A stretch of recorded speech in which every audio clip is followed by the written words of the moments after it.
Et salut, bienvenue sur cette première vidéo de ma chaîne. Aujourd'hui, je vais vous expliquer le protocole complet, exact, qui m'a permis de me débarrasser de ma lombalgie en 14 jours. Je suis passé de complètement bloqué à pouvoir me pencher, à pouvoir faire des soulevés de terre, des back squats lourds en seulement 14 jours. Et je vais vous expliquer aujourd'hui le protocole complet et comment vous pouvez faire exactement la même chose et l'adapter à votre problématique. C'est la manière de programmer que j'utilise avec mes élèves, mes athlètes en coaching, qui m'a permis aujourd'hui d'aider plus de 50 personnes à repratiquer leur sport sans douleur. Et il faut savoir que je pense que 80% de mes clients ont mal au dos, d'accord? Donc c'est vraiment un sujet que je commence à bien maîtriser maintenant. C'est vraiment le mal du siècle et je vais vous expliquer maintenant comment vous pouvez faire pour vous en sortir. On attaque tout de suite dans le vif du sujet, c'est-à-dire déjà comment on va essayer de comprendre dans un premier temps pourquoi je me suis fait mal, qu'est-ce que vous devez éviter pour vous faire mal et dans un premier temps aussi qu'est-ce que vous devez éviter juste après la blessure pour éviter d'empirer votre situation. D'accord? Donc dans mon cas, ce qui s'est passé, c'est que j'ai fait une erreur de débutant. Je revenais de vacances, j'avais mal dormi, j'avais fait la fête, j'avais bu, etc. Et j'étais très excité à l'idée de démarrer un nouveau programme. Et je me suis enflammé et j'ai repris les mêmes charges avant les vacances et finalement, même volume, même charge, sauf que ma capacité avait bien diminué du fait de tout l'environnement extérieur. Et du coup, je me suis fait mal, d'accord? J'ai senti pendant un mouvement, ça s'est bloqué, le corps s'est verrouillé, s'est mis en protection, tous les muscles, tous les carrés des lombes, tout, absolument tout, s'est complètement verrouillé et je pouvais à peine pencher la tête. On en était vraiment rendu là, d'accord? Donc, il faut extrapoler de mon expérience, et ça je le savais déjà, mais toujours les cordonniers les plus mal chaussés, c'est que évidemment déjà notre capacité, c'est-à-dire ce qu'on est capable de faire, ça fluctue en fonction de énormément de choses, comme vous pouvez le savoir, de la fatigue, est-ce que j'ai bien dormi, est-ce que j'ai bien mangé, est-ce que je suis stressé, d'accord? Si vous avez bien dormi, bien mangé, que vous êtes couché à 21h, que vous avez tout fait carré, vos capacités, elles ne vont pas être la même que si vous êtes sorti le soir au Macumba, que vous avez enfilé 3 bouteilles de vodka et que votre copine vous a largué il y a 2 jours, d'accord? Donc, prenez tout ça en compte, faites un petit check-up sur vous-même à chaque fois avant de vous entraîner, avant de faire un geste, avant n'importe quoi. Ok, aujourd'hui, comment je me sens, comment j'ai géré ma semaine, est-ce que je suis capable de donner 100%? Non, peut-être pas. Ok, je veux peut-être baisser un petit peu l'intensité pour pouvoir remonter progressivement les jours où je vais mieux.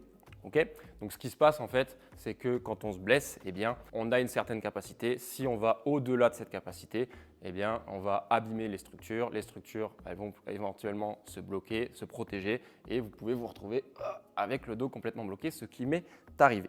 Donc, la deuxième chose à absolument éviter, ce qu'il faut comprendre, c'est que quand on se blesse, le corps il va mettre en place un processus inflammatoire naturel, d'accord? Et c'est ce qui va vous permettre de reconstruire les premiers tissus en premier lieu, en tout cas pour aller vers la guérison. Donc, si vous commencez à prendre des anti-inflammatoires, eh bien, ce qui va se passer, c'est que vous allez ralentir ce processus inflammatoire et du coup, il va démarrer une fois seulement que vous allez arrêter. Donc, ça peut être confortable, mais finalement, ça va ralentir votre guérison. Donc, je vous conseille d'éviter d'en prendre, à part si vraiment, voilà, c'est horrible. Et là, à ce moment-là, oui, vous pouvez en prendre, mais vraiment, je vous le déconseille. D'ailleurs, à ce propos-là, si jamais vous bloquez le dos et que vous sentez, vous avez une perte de sensibilité, des fourmillements qui descendent, etc., ou que vous commencez à avoir du mal à contrôler vos selles, etc., vous ne regardez pas cette vidéo et vous allez tout de suite à l'hôpital consulter un spécialiste. Il y a peut-être un problème un petit peu plus grave. Sinon, si vous avez juste les lombaires bloqués, on va démarrer tout de suite. Je vais vous expliquer ce que j'ai fait étape par étape pour m'en sortir. Donc déjà le jour 1, d'accord? Donc là on est vraiment, je viens de me bloquer, donc je sors de la salle, du coup j'arrête mon entraînement, j'arrive chez moi et là je commence à être froid et c'est de pire en pire, c'est-à-dire que je suis ici et je suis au maximum, ok? Je ne peux pas faire plus que ça. Toutes les directions me font mal, que je fasse ça, je me tourne à peine, je tourne la tête même, je sens, j'ai mal au dos. Donc là, à ce moment-là, il n'y a pas énormément d'options. On ne peut même pas faire vraiment de testing, d'accord? On va y venir après. Je vais vous expliquer comment vous pouvez tester ensuite les mouvements que vous pouvez faire. Mais là, dans un premier temps, les 2 premiers jours, On va aller choisir des exercices qui vont aller pour quasiment tous les cas et qu'on peut faire n'importe où, à n'importe quel moment, avant de se débloquer un petit peu, que ce soit un petit peu moins enflammé, pour pouvoir ensuite tester, voir ce qu'on est capable de faire ou pas capable de faire et ensuite choisir des exercices. Donc ça, c'est ce que je vais vous montrer tout au long de cette vidéo. Je sais que l'introduction était un peu longue, mais restez, vous allez voir, vous allez avoir vraiment tous les éléments petit à petit. Alors, pour commencer, je vais vous montrer premier exercice, un truc que vous pouvez faire qui est super cool, qui va vraiment vous aider, qui est très facile à mettre en place même quand on est très bloqué, c'est de la respiration. Pourquoi? Parce qu'on va créer de l'espace dans la cage thoracique, on va un petit peu aussi redescendre, se déstresser, passer en parasympathie. Et du coup, ça va nous permettre de diminuer un petit peu les tensions sans bouger. Et ça, c'est très intéressant. Je vais vous montrer un exercice qui marche très bien pour les douleurs au dos, surtout quand vous êtes complètement bloqué. Donc, pour ce premier exercice, on va faire de la respiration. Ce qu'on va faire, c'est qu'on va venir prendre, donc là, moi j'ai pris une box parce que j'ai ça dans la salle, vous pouvez prendre un banc, un canapé, n'importe quoi. D'ailleurs, le premier jour, j'avais essayé de me filmer, je l'ai fait sur ma chaise de gaming, d'accord? Donc, vous voyez, vous pouvez vraiment faire ça sur n'importe quoi. Ce qu'il faut, c'est juste que vous ayez les pieds à 90 degrés, d'accord? Alors là, évidemment, moi, ça va mieux, mais vous allez voir que, bon, pour vous mettre au sol, c'est la partie la plus compliquée au début quand vous êtes bloqué, mais une fois que c'est fait, c'est nickel. Donc là, ce que vous allez faire, vous allez poser les talons, vous allez les laisser reposer. Hop, vous allez vous mettre au sol. Ce que vous pouvez faire, ce que je vous conseille de faire au début, quand vous débutez, si vous n'avez pas l'habitude de faire de la respiration, c'est de mettre les mains sur le ventre et ça va vous donner une indication, ça va être un indicateur pour voir si vous faites bien l'exercice, si le ventre se gonfle et se dégonfle. Donc c'est très simple. Ici, ce que je vais venir faire, c'est que je vais inspirer et quand j'inspire, mon ventre, il doit se gonfler, d'accord? Vous devez sentir que vos mains, elles s'écartent. Et ensuite, je vais expirer, d'accord? Donc, j'inspire et j'expire, d'accord? J'inspire par le nez, le ventre se gonfle, j'expire par la bouche. Ce qu'on va faire, c'est qu'on va faire des cycles de respiration. On va essayer d'inspirer sur environ 5 à 7 secondes et expirer sur le même tempo, d'accord? Donc ici. Et ensuite, vous allez répéter ça pendant environ 3 minutes. Donc ça, c'est la première chose que vous pouvez faire.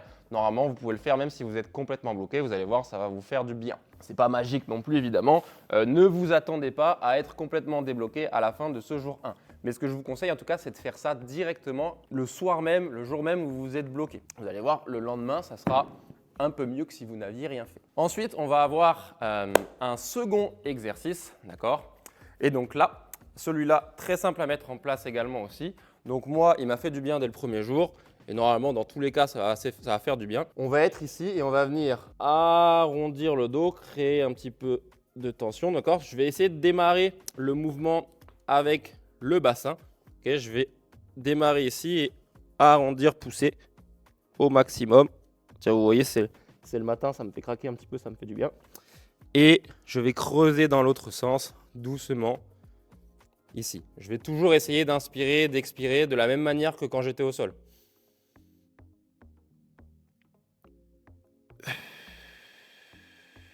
Et ça, je vais venir faire une dizaine de répétitions lentes et contrôlées en essayant d'aller chercher le maximum d'amplitude que je peux avoir, en sachant que évidemment, ce sera peut-être un peu moins que là maintenant parce que je suis bloqué. Mais plus je vais avancer dans les jours et plus je vais pouvoir aller chercher loin. Ensuite, un second exercice qui est très intéressant à faire dès le premier jour. Et pour les jours 1, voire même 1 et 2, vous allez pouvoir faire que ça dans un premier temps parce que si vous êtes bloqué, vous allez mettre les mains au sol ici et vous allez juste presser dans les avant-bras. Pareil, j'inspire, là je gonfle le ventre et quand j'arrive en haut, j'expire. Ce qu'on veut ici, c'est vraiment travailler sur cette charnière ici, sur l'extension. Donc on va garder les hanches complètement plaqué au sol, d'accord? Si je viens faire ça, c'est moins intéressant. On va vraiment juste travailler au minimum ce qu'on peut faire. Et je redescends. Je vais faire une dizaine de répétitions. Et moi, ce que je vous conseille, c'est d'enchaîner ensuite le premier, celui qu'on a vu ici, et le second, de faire 10, 10 et de faire plusieurs tours, d'accord? 2, 3 tours, pour être un petit peu chaud, que ça vous fasse du bien, que vous ayez vraiment bougé ce que vous pouvez bouger, que vous regagniez légèrement en mobilité avant d'aller vous coucher. Ok, donc ça c'est jour 1 et 2. Moi, ce que je vous conseille, évidemment, c'est de refaire ça le lendemain matin au réveil. Parce que moi, alors je ne sais pas pour vous, mais moi en tout cas, le soir, ça allait un petit peu mieux d'avoir fait ça. Le matin, quand je me suis réveillé, après avoir passé toute la nuit sans bouger, sans surprise, hein, ça c'est pas miraculeux, on n'y est pas encore. Bloqué, je suis là, je dois me tourner, on dirait un grand-père, c'est un enfer. Donc je me suis réveillé tout de suite, j'ai fait ça. Et ensuite, ce que je suis allé faire, donc c'est que je peux le rajouter un petit peu aussi. marcher. D'accord? Je me suis levé, j'ai pris le chien. Vous n'avez pas le chien, tant pis, vous allez marcher tout seul pendant 20 minutes pour commencer la journée. Et là, du coup, déjà, bon, ma journée, au lieu que je sois un peu mieux, un peu dérouillé à midi, à 9h30, c'est bon. Déjà, je me sentais un petit peu mieux. J'étais toujours pas bien, mais je pouvais passer ma journée. Ensuite, ce que j'ai fait sur le deuxième jour, c'est que là, moi, je suis allé voir l'ostéopathe. Pourquoi c'est intéressant à ce moment-là? Tout simplement parce que l'ostéopathe, qu'est-ce qu'il fait? Il va manipuler, il va masser, etc.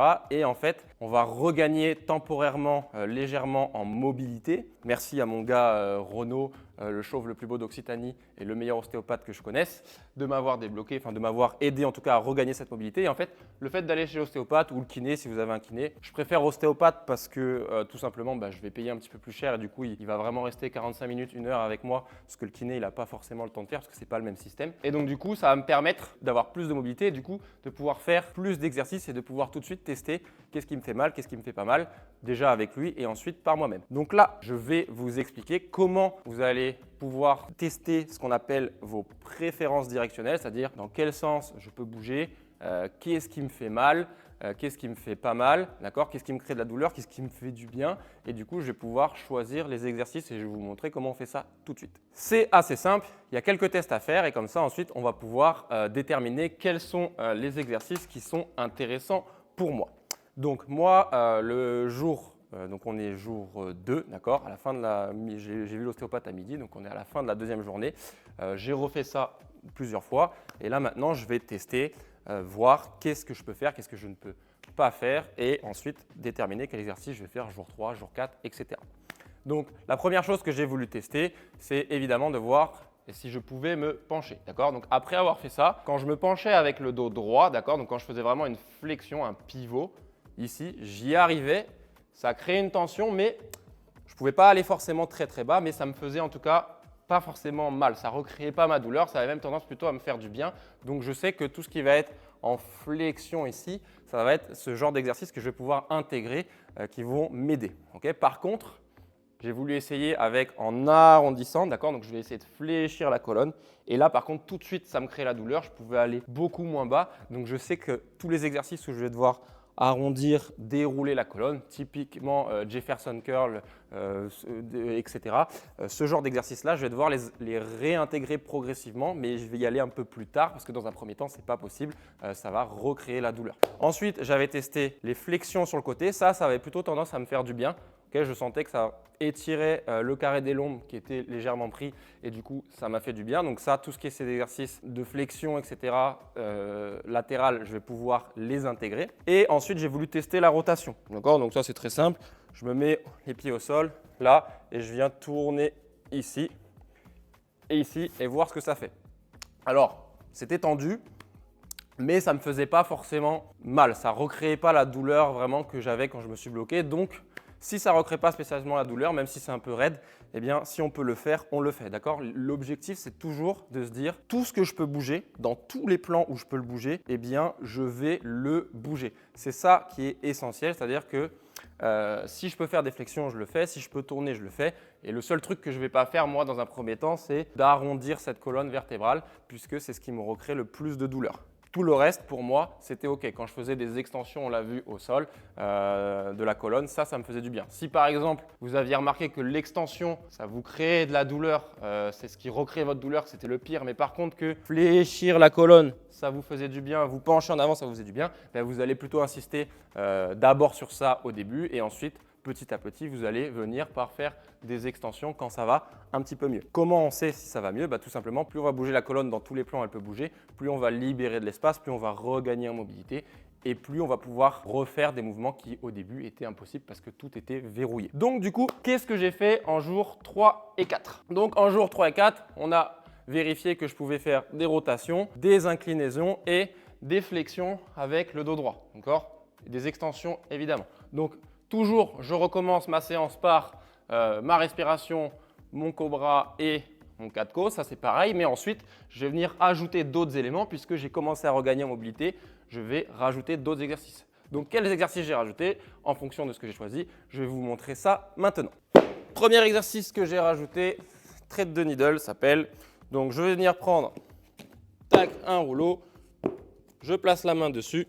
Et là, je vais venir rouler ici en pressant légèrement dans le rouleau en prenant appui là.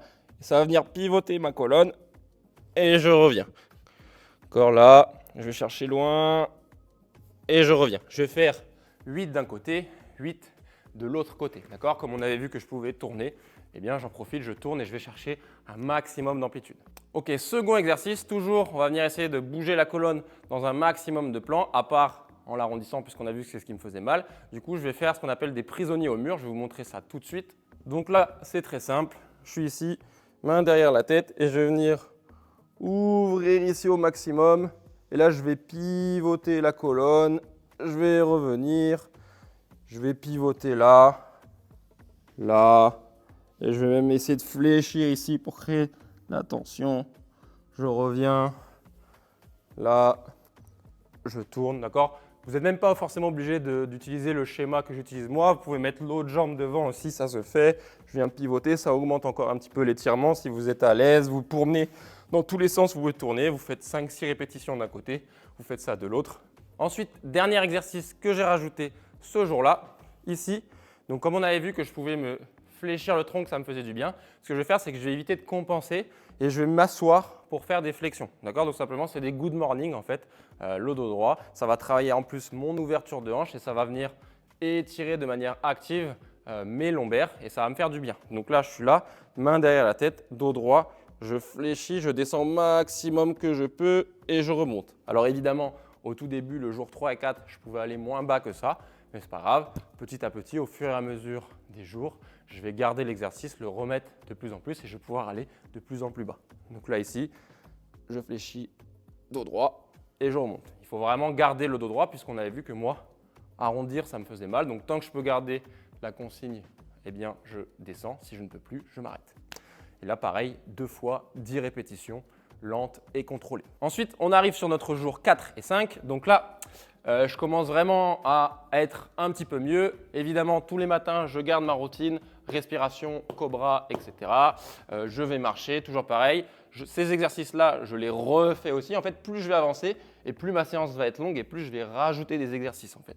Donc à chaque fois, ça se cumule. Donc là, ce que j'ai rajouté ici sur la séance 4 et 5, ça allait un petit peu mieux. J'ai pu commencer à faire des cars thoraciques, c'est-à-dire là, je vais vraiment vous montrer ça tout de suite. Cars thoraciques, moi ça allait mieux, donc j'avais pris le ballon ici. Et là, ce que je vais faire, c'est que je vais venir le presser légèrement et je vais vraiment tourner au maximum ici. Je vais venir tout le temps aller chercher le maximum d'amplitude que je peux, pivoter, descendre, créer une tension ici, partout. Je suis tout le temps en tension. Je ne m'arrête jamais d'avoir de la tension. Ça vient tout le temps tirer dans mon dos. Et là, je pivote. Et je pivote, d'accord? Je vais le faire 3 fois dans un sens, 3 fois dans l'autre sens. Et ça, je vais faire ça 2 fois également. Ensuite, ce que je vais faire, je vais en profiter, je vais remettre mon good morning. Mais comme là, ça va un petit peu mieux, ce que je vais faire, c'est que je vais charger. Okay, moi, j'ai remarqué en tout cas que quand j'éloigne les charges, ça me fait mal. D'accord? Donc quand je fais ça, ça vient me créer plutôt une tension dans les lombaires. Donc ce que je vais faire, c'est que je vais garder le ballon proche de moi. D'accord? Donc je vais plutôt faire des exercices où les charges sont proches de moi. Et je vais venir, pareil, fléchir ici et là. Ok? Tout va bien. Je peux descendre dos droit. Okay, je commence avec 9 kg, ce qui est relativement léger pour moi. En fonction de votre niveau, ça peut être plus ou moins lourd. Donc n'hésitez pas à prendre plus léger. Si vous n'avez pas de ballon, ce que je vous conseille, c'est de prendre un plate, par exemple, que vous allez coller ici pour avoir une charge qui est proche de vous. N'éloignez pas la charge dans un premier temps. Ensuite, le prochain exercice que je vais rajouter, donc toujours sur la journée 4 et 5, ça c'est vraiment un de mes préférés, un que je garde tous les jours, que je refais encore aujourd'hui. Je vais me mettre ici sur le côté, tac sur le coude, prendre une hauteur. Ici, je vais venir là, mettre mes pieds comme ceci. Et là, je vais venir descendre en fait, créer une tension. Je vais chercher au maximum que je peux et je pousse dans les lombaires. Quand je pousse dans la jambe au sol, j'utilise mes lombaires pour remonter. D'accord? Au début, je peux le faire sans appuyer forcément. Et là, je descends, ça vient étirer. Et ensuite, je contracte depuis la portion étirée de mon carré des longs. Ici et là. Donc ça va vraiment, c'est vraiment un super exercice parce qu'il va permettre 2 choses. Première chose, il va permettre de travailler en amplitude complète, il va créer un étirement et en plus, on va pouvoir, à partir de cette amplitude complète, remonter, donc créer de la force dans cette zone-là et vraiment renforcer les lombaires et en même temps créer un sentiment de bien-être puisqu'on a l'effet d'étirement. Donc vraiment très très intéressant comme exercice. Dès que vous sentez que vous pouvez faire des flexions latérales, n'hésitez pas à l'intégrer. Encore, moi ce que je fais, c'est que pareil, 2 ou 3 séries de 10 répétitions. Ensuite, on est toujours sur ce jour 4 et 5 parce que là, ça commence à aller mieux. Donc, plus ça va mieux, plus je vais rajouter des exercices. Tout ce que je peux faire, je vais le faire. Donc là, on va aller passer sur un petit peu, on va commencer à remettre un petit peu de charge sur les lombaires. On va faire du GHD en isométrie. Donc, pour le GHD en isométrie, très simple, le but, remettre de la tension dans les lombaires, mais sans créer de gros étirements, sans mettre de charge extrême. Donc, ce qu'on va faire, très simple, ici, là. Et je vais tenir pendant environ peut-être 20 secondes au début si vous n'êtes pas à l'aise. Et le but, pareil, c'est des exercices qu'on va refaire régulièrement, tous les jours ou un jour sur deux, si vous avez un peu peur que ça vous crée pas mal de tension. Et je commence par 20 secondes, puis je vais faire 25, 30, 45 secondes, etc. Et après, éventuellement, dès que je commence à dépasser les 45 secondes, je vais rajouter un poids que je tiens et je repars de 20 secondes, etc. Et on progresse comme ceci au fur et à mesure des semaines. Et enfin, dernière chose que vous pouvez faire sur cette journée 4 et 5, c'est rajouter du cardio. Donc moi, ce que j'aime bien faire, c'est du rameur par exemple, tout simplement parce que quand je suis ici et que je vais venir faire cette flexion et ramener, ça vient faire, vous vous en rappelez au début, quand on avait vu mes préférences directionnelles, on a vu que me pencher avec le dos droit, ça me faisait du bien. Donc le rameur, je vais pouvoir le faire avec une charge très légère et je vais pouvoir faire pas mal de volume. Ce que j'ai fait, moi tout simplement, c'est que j'ai fait 10 minutes. 1 minute où je faisais du rameur, 1 minute où je faisais du vélo tranquillement et ça m'a permis de bouger encore plus, de faire un petit peu plus de volume avec cette flexion. Ça m'a permis de regagner en mobilité et en plus quand je suis rentré chez moi, je me sentais un petit peu mieux encore. Ensuite, jour 7 et 8, ça va beaucoup mieux. Et là, je commence à réintégrer du coup de la flexion de colonne puisque à force de bouger dans tous les plans, de renforcer, etc., j'ai commencé à regagner en mobilité et je sens que quand je fais ça, je peux aller à peu près jusqu'ici et que la douleur commence à se ressentir très légèrement ici. Mais là déjà, ça va beaucoup mieux, c'est-à-dire qu'au quotidien, ça va, c'est juste que pour refaire des exercices, etc., là, il va falloir que je continue encore à m'entraîner un petit peu. Donc là, ce que je décide de faire, ça va être du Jefferson Curl. D'accord? Donc là, c'est le moment où je peux commencer à le réintégrer. Alors évidemment, je ne vais pas faire des Jefferson Curl à 100 kg comme on voit. Je vais prendre un tout petit kettlebell de 12 kg et je vais y aller très très mollo. Donc je vous montre ça tout de suite. Donc pour cet exercice, c'est très simple. Je vais venir enrouler le menton, enrouler la colonne, là, et je vais vraiment faire ce qui me faisait mal au début. Et je vais aller le faire tout doucement avec une petite charge. Je vais descendre jusqu'en bas et là, je vais dérouler vertèbre par vertèbre. Je déroule vertèbre par vertèbre et je remonte. D'accord? Et ça, je vais le faire. Je descends environ sur 4 secondes. Je remonte pareil sur 4 secondes en contrôlant, en essayant bien de sentir que je segmente chaque partie de ma colonne pour travailler vertèbre par vertèbre et vraiment réussir à dissocier chaque partie de la colonne. D'accord? Là, je suis encore un tout petit peu rigide. Donc, ce n'est pas la meilleure exécution que j'ai pu faire de ma vie. Mais en tout cas, ça fonctionne très très bien. Donc là, je me suis surélevé parce que là, maintenant, j'arrive à toucher le sol. Au tout début, quand j'ai commencé, je n'arrivais pas encore à toucher le sol. Donc, je pouvais le faire au sol sans problème. Et plus vous allez avancer au niveau des jours, et plus vous allez vous surélever et rajouter de la charge. D'accord? Le but, ce n'est pas forcément sur celui-ci d'aller chercher des charges extrêmes, sauf si c'est un objectif de vie. Mais en tout cas, le but sur celui-là, c'est peut-être d'aller chercher du 20-30% de votre poids de corps et c'est largement suffisant. À partir du moment où vous avez regagné ça sur des séries de 5-6 répétitions, tout va bien. Ce n'est pas la peine de vous attarder plus que ça sur ce mouvement, sauf évidemment si vous en avez vraiment envie. Sur cette journée-là, j'ai rajouté également un exercice qui s'appelle le Suitcase Walk, tout simplement pour renforcer encore mes obliques, travailler en anti-flexion latérale. Voilà, tac. Donc je suis ici, je maintiens le kettlebell. Là, ici, je viens travailler ici de ce côté-là pour empêcher que le kettlebell tombe et je vais juste tout simplement marcher. Ça va me permettre de renforcer encore plus mon carré des lombes, mes obliques, etc. Donc ce que je fais, c'est que je fais des séries de 20 mètres par bras et ensuite je change et je fais ça 3 fois. Et enfin, on va rajouter un dernier exercice et là, ça devient vraiment intéressant. On commence quasiment à retrouver le deadlift, le back squat, etc. Donc, ce que j'ai fait, c'est que je ne pouvais pas encore faire de deadlift parce que quand j'étais tout en bas, ça me faisait encore un peu mal. Et si je soulevais une charge d'en bas, ça m'a fait mal. Mais du coup, je me suis dit, OK, c'est cette portion-là qui est faible. Comment je peux faire pour la travailler sans risquer de me reblesser, mais que voilà, je puisse faire du travail dans cette amplitude-là. Et je vais vous montrer l'exercice parfait pour ça maintenant. OK, donc là, l'objectif, c'est de venir travailler en isométrie les portions où je me suis fait mal, tout simplement.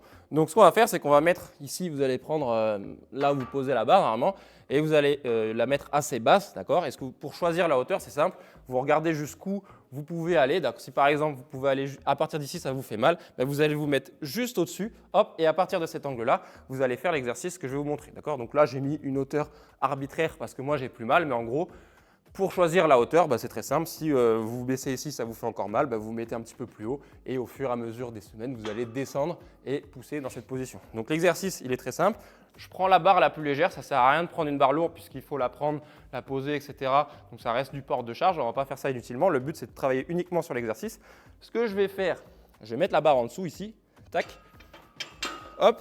Et là, je vais me placer comme sur mon deadlift. D'accord? Donc ça, c'est le mouvement où je me suis fait mal personnellement. Hop. Donc là, je vais me placer sur mon deadlift. Et ici, en fait, je vais venir pousser légèrement comme si je voulais soulever la barre. D'accord? Ce que je fais, c'est qu'au début, je vais mettre juste 10% de ma force. Par exemple, là, je pousse un tout petit peu. OK, je vois que ça va. Je vais rajouter, je vais mettre 20%.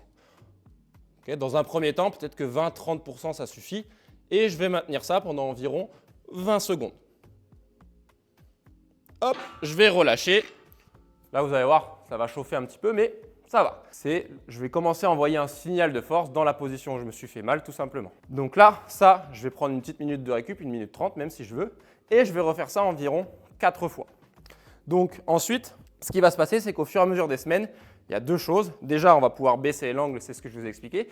Et on va pouvoir rajouter de la force. D'accord? Donc là, typiquement, je suis hop, à 20%, ça va. 30%, je sens que si je fais plus, ça va me faire mal. Je ne fais pas. Le lendemain, hop, ça va un petit peu mieux. Là, je peux pousser 40, 50, etc. Le but, c'est de continuer à descendre en amplitude et à augmenter en force pour arriver jusqu'à 100%. D'accord? Donc, normalement, là, moi, vous voyez, je suis au jour, je sais pas, on est au jour 16 ou 17, un truc comme ça, là. Je peux pousser, je peux vraiment tout donner comme si je voulais plier la barre. D'accord? Plus vous allez augmenter en force, plus vous allez diminuer le temps que vous allez mettre en pression parce que vous ne pouvez pas pousser pendant 20 secondes ou 30 secondes à fond, ce n'est pas possible. Donc, au bout d'un moment, vous allez plutôt arriver sur du 7 à 10 secondes quand vous vous rapprochez des 100%. Petit à petit, chaque jour ou chaque 2 jours, on augmente progressivement la charge et l'intensité de l'exercice. Ensuite, on arrive au jour 9 et 10. Là, vraiment, j'ai plus trop de douleur au quotidien. Je peux me baisser, etc. Ça va mieux. Par contre, voilà, il va falloir continuer à renforcer les lombaires, à reprendre un petit peu le deadlift, de la flexion, etc. avec de la charge pour remonter progressivement et retourner à mon niveau d'avant et voire même mieux, d'être plus fort, de bien renforcer toute cette partie-là. Donc, ce qu'on va faire là, on va rajouter 4 exercices sur ce jour-là. Le premier exercice qu'on va rajouter, c'est du GHD. Toujours, on va réutiliser le GHD, mais cette fois, on va retravailler cette partie moi où j'avais du mal. Vous avez vu quand la flexion de colonne ici, eh bien, je vais pouvoir la travailler sur le GHD également, en plus du Jefferson Curl que je rajoute. Évidemment, comme je vous ai expliqué, depuis le début, on empile les exercices et on garde les exercices qui nous font du bien. Donc là, je vous montre. Donc là, je pars d'ici et en fait, je vais partir d'en bas. Et là, ce que je vais faire, c'est que je vais venir dérouler la colonne, fléchir ici, me retrouver droit et enrouler la colonne. Et là, pareil, je vais dérouler vertèbre par vertèbre et enrouler. D'accord? Là, pareil, j'ai fait entre 8 à 10 répétitions de cet exercice et j'ai fait 2 ou 3 séries selon comment ça se passe, selon comment je sens, comment je descends en termes d'endurance que je suis capable de faire. Et pareil, ça, là, il faut augmenter progressivement au fur et à mesure des semaines. Donc, on peut soit rajouter des répétitions, soit au bout d'un moment, quand ça devient trop de répétitions, quand on dépasse les 12 répétitions, on va commencer à prendre une charge quand on le fait pour progresser l'exercice. Exercice suivant. Pour travailler la rotation du tronc, toujours travailler sur cette rotation du tronc. On a vu qu'on voulait travailler dans tous les plans, bouger dans tous les plans. Je vais vous montrer cet exercice qui est super, qui travaille les abdos en même temps et qui permet en plus de mobiliser la colonne que j'ai rajouté sur la fin de ma rééduque. Tac, donc là, ce qu'on vient faire, c'est je tends le bras, je place ici, tac, tac, le bras au sol, je viens lever. Donc, moi, ce que je fais, c'est que là, je le fais jambes tendues, c'est la version la plus difficile. Je vais venir fléchir et là, je vais utiliser mes obliques, hop, pour remonter. Ok, je viens rapprocher ici et je fléchis. Je vais faire 8 d'un côté, 8 de l'autre côté. Si je ne suis pas à l'aise, je peux diminuer un petit peu la tension, le bras de levier, en pivotant juste avec les genoux fléchis ici. Et là, je remonte. Ok, ça va dépendre à quel point vous êtes fort au niveau des abdos, des obliques et où vous en êtes dans votre douleur. Si vous avez très mal quand vous faites l'exercice, vous attendez, c'est que vous n'êtes pas encore prêt. Ça, vous avez vu, c'est l'exercice que je rajoute plutôt à la fin. Ensuite, ce jour-là, j'ai commencé à reprendre le deadlift. Donc, ce que j'ai fait, c'est que j'ai pris léger et je n'ai pas repris avec la barre où je vais vachement éloigner la charge. Je me suis plutôt mis avec des kettlebells. J'aurais pu prendre aussi une trap bar si vous avez une trap bar dans votre salle. Ce qui est intéressant, c'est que là, du coup, comme on va être un peu plus au milieu, on va moins se pencher en avant, on va mettre moins de tension dans les lombaires et du coup, ça va être un petit peu moins de stress, on va dire, et ça va nous permettre de reprendre de la flexion chargée avec un petit peu moins de risque. Donc, je vais me mettre au niveau des kettlebells. Là, je vais venir pousser dans les jambes et là, je vais venir freiner la descente. D'accord ? Ce qu'on veut, c'est toujours quand on reprend, quand on fait de la réhab, c'est maîtriser la descente et la montée, maîtriser toutes les phases pour être sûr qu'on fait tout bien correctement. Donc, je descends doucement. Là, tac, je pose et je remonte doucement. Ok ? Et petit à petit, eh bien là, vous voyez, moi j'avais repris avec, avec 2 x 16, exactement cette charge-là. Et ensuite, on va augmenter progressivement. D'accord ? Donc le lendemain, si tout va bien, ou un jour sur 2, vous faites comme vous voulez. Vous prenez des kettlebells de 20 kg, puis de 24, puis de 32, etc. Quand vous commencez à vous rapprocher un petit peu des poids que vous aviez, vous pouvez reprendre à la barre et là, vous allez reprendre un petit peu plus bas. Donc, on va arriver maintenant sur notre jour 11 et 12. On va reprendre le suitcase, mais sauf que cette fois, au lieu de marcher et d'être statique, on va commencer à faire ça un peu plus dynamique. Je vais fléchir ma colotte sur le côté avec une charge et je vais remonter. D'accord, ça c'est un exercice que vous pouvez faire. Vous pouvez rajouter ensuite sur la fin de la réduc et petit à petit, au début vous partez léger. Le but c'est juste de bien mobiliser la colonne, etc., d'aller en amplitude complète sans forcément que ce soit hyper lourd. Et pareil, petit à petit, au fur et à mesure des semaines, vous allez augmenter la charge, le nombre de répétitions pour créer de la résilience au niveau de votre colonne vertébrale. Donc ça, exercice très très intéressant que vous pouvez rajouter ensuite. Sur ce jour-là, évidemment, j'ai continué tout le reste, mon isométrie, etc. Et j'ai également rajouté un autre exercice. J'ai voulu reprendre le squat. D'accord ? Le squat, c'est aussi un des mouvements qui avait fait que je m'étais fait mal. J'avais enchaîné squat et deadlift. Donc j'ai voulu reprendre le squat. Pour reprendre le squat, ce que j'ai fait, c'est que je n'ai pas repris tout de suite en bas squat pour éviter déjà que on fait déjà toute la réhab, on travaille le dos et tout. Si en plus on vient rajouter du squat, moi personnellement sur le squat, j'ai des très longs fémurs, donc j'ai tendance à être légèrement en avant. Donc j'ai quand même un gros recrutement au niveau des ischios et des lombaires. Donc ce que je fais, c'est que là, je vais faire du squat, je vais reprendre mon squat, mais je vais essayer de trouver une version où je peux rester bien droit. Donc ce que je vais faire, c'est que je vais faire du cycliste squat. Donc je vais vous montrer ça tout de suite.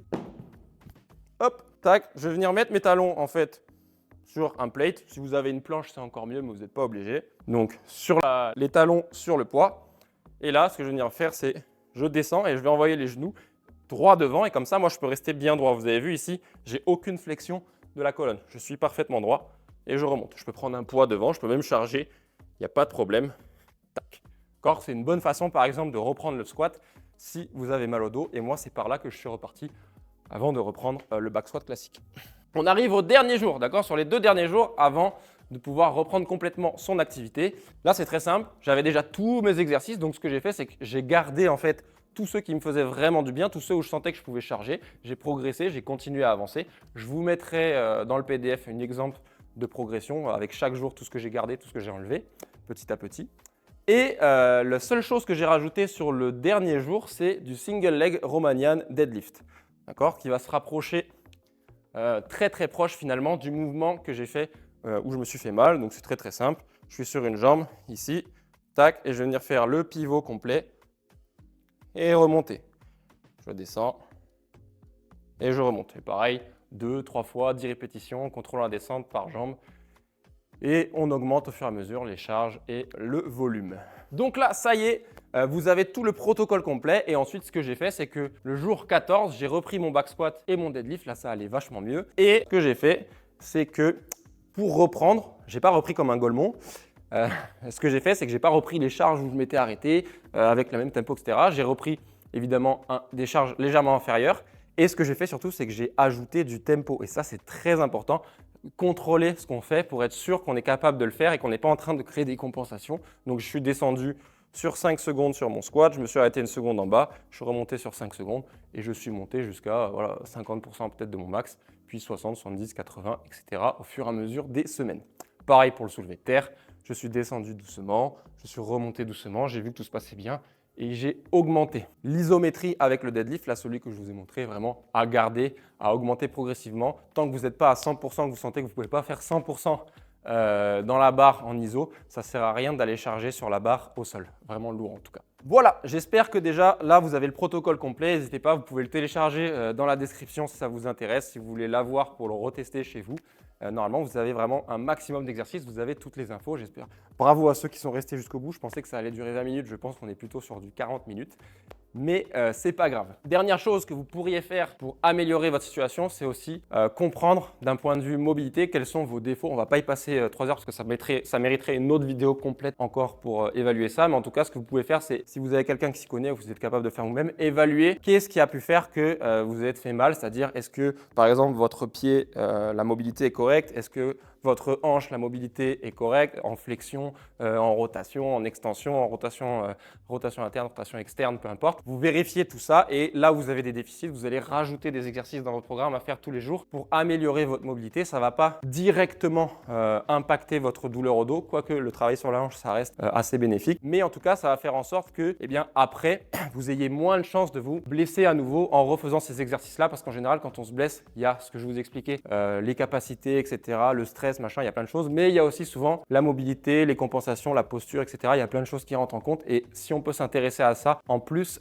c'est mieux. Donc, ce que je vous conseille, c'est de rajouter des exercices de mobilité spécifiques à vos besoins pour éviter que ça revienne. Et si, évidemment, vous n'êtes pas capable d'analyser vos besoins, que vous y pipez rien, que là, ça vous a paru trop compliqué, eh bien, je vous invite à réserver un rendez-vous avec moi si ça vous intéresse. Vous avez le lien dans la description également pour prendre un rendez-vous. Et à ce moment-là, on fera le bilan ensemble. Je vous expliquerai tout et ce que je peux mettre en place pour vous. Voilà, j'espère que cette vidéo vous a été utile, que vous avez pu en retirer un maximum d'informations. N'oubliez pas que vous pouvez télécharger le PDF pour avoir le programme complet.